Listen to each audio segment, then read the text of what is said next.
afternoon and welcome to the Yellow Jacket Review, where we discuss the truth of online learning. I'm Laura Lundy. And I'm Jill Leibert. Today, we will talk about two topics. One is the benefits and pitfalls of videotaping introductions, and the second will be about having choices for the discussion questions. So Laura, why don't you start us off with your thoughts about the videotaping of our introductions? Thanks, Jill. I think that the videotaping of discussion or introductions is a good idea. I think that when we first started, we all had to type up our introductions and submit those, and those were nice. However, you really don't get the personality, I think, that when you videotape. When you actually see somebody talking, it's a little nicer.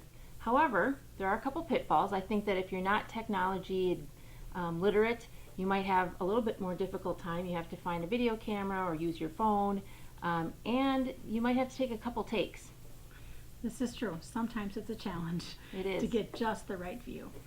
That's right. So let's switch topics now and talk about the online discussion questions. Jill, what do you think?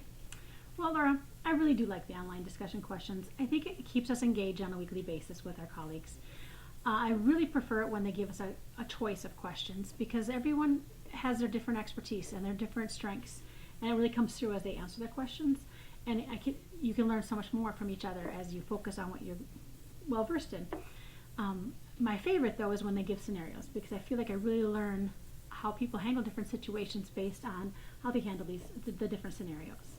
I would agree. I think scenarios, and any time that either we get a choice or we have something a little more controversial, it's easier then to respond to someone's discussion.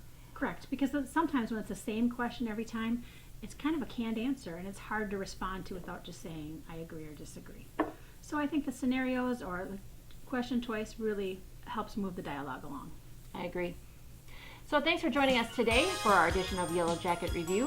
Tune in next week as we discuss the challenges of APA style.